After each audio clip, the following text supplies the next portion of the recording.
Okay, so let's jump to some survey design. Anybody here interested in doing surveys at some point? Okay, have you done any surveys yet? Do you have the handout? There was a handout about surveys. Yeah. There's one about research design exercise, and then there's a survey exercise. Right. Well, There's two pieces of paper. Yeah, the survey is just some information to take with you about how to design your survey. It's a lot more detailed than. down there? Yeah, there's one. The survey. Yeah, I think you'll find that pretty helpful. That's great, thank you. I'm not going to go through all of that here, but read through it and think about it, and I think you'll find some good information there. So when you get to the point where you want to design a survey, look at the prior research. There may be a survey out there that you can borrow. There's standard instruments like the Community College Survey of Student Engagement. It's a very nice survey and some great questions. Now, they copyright the survey instrument itself, but there's nothing to prevent you from using specific questions right out of there. So that's something to think about. And actually, if you Google this survey, you can get it on the internet. It will say, I don't know, draft or copy or whatever on it. But you can see the questions they ask, and you may find, hey, this is some really good questions there. Can you say the name of that again? Community College Community College Survey of Student Engagement, CCS. CCSSE. Yeah, two And we S's. have data from this college back from 2008, I think. So, yeah.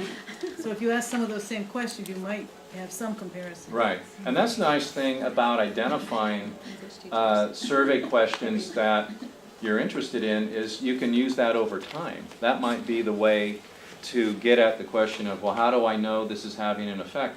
You survey the students in 2011, you survey them in 2012, same. You do something, and then survey again, and if you see some differences, you've got some evidence that what you're doing is having an impact.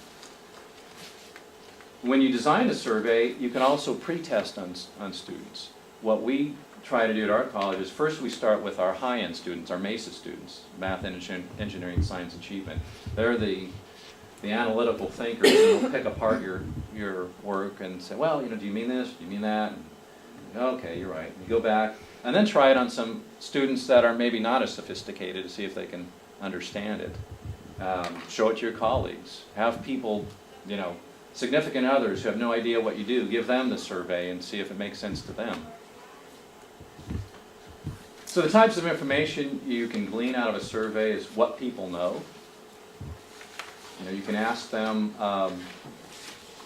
EOPS services are available during such and such an hour, or to be qualified for this program you need X, Y, Z. See what they know about what you're doing here. You can ask them opinions, attitudes, beliefs, values. What do they think about issues? Behavioral attributes. And as always, this is all self-reported. And the research tends to show that in certain areas, people are pretty truthful about their responses in like political voting surveys on issues of, say, equity, racial equity, gender equity, those sorts of things. Sometimes people tend to fudge a little bit. They may say they're more open-minded than they actually are. So the types, you can do mail, you can drop them off, have people come by, pick them up, bring them back. Web-based, telephone, computer-assisted, and face-to-face. Some of that's pretty straightforward there. Do you find that you get more honest feedback if you don't ask them to put their names? Oh, absolutely, yeah. Let's see, did I cover that? Anonymity, yeah. If you can ensure anonymity, you're going to get better feedback, yeah.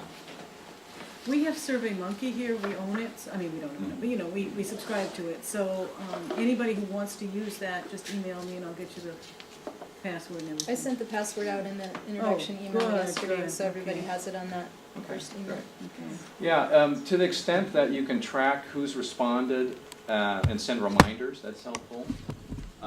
Sometimes the opportunity to participate in the lottery, and believe it or not, people buy into that.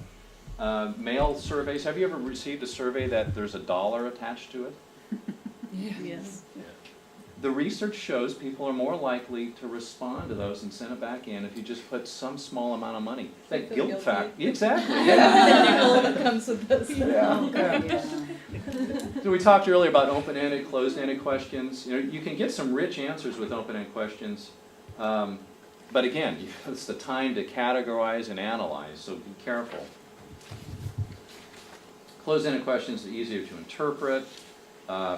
Think about the respondents. It takes a lot of effort to write, to respond to an open-ended question. It's a lot easier to check boxes or click boxes. So think about what you're asking your students or faculty if you're doing professional development. How much work are you putting them through to respond to this? The challenge with closed-ended questions is you need to ask yourself, do you have an exhaustive list of response options? Do you need an other? And I'll get to that in a little bit. Try not to make it too long. 2 to 4 pages is pretty good. Use branching questions if you can, so that you can skip over. So for example, let's say you were doing a health service survey. You might say, you know, in the past 6 months, have you ever smoked marijuana? Yes or no? If yes, then the prompt, maybe how frequently? Has it impaired your ability to do whatever? So that way students aren't spending time on answering questions that really don't relate to them. And then they're going to say, well, I said no, why are you asking me this? Avoid complex questions. If you're going to do rank ordering, don't ask them to rank too many things. Don't ask for mental calculations if it's going to be difficult. Try not to ask questions that require recollection of a long time ago where they're having to sort of speculate. Make sure you put instructions where they're needed, not just at the beginning. You may need to have instructions at different points if you've changed the way you've written the questions. In this section, you're going to be asked to X, Y, Z. Explain the purpose when you send the survey out. Why are you doing it, and why is it a benefit to them?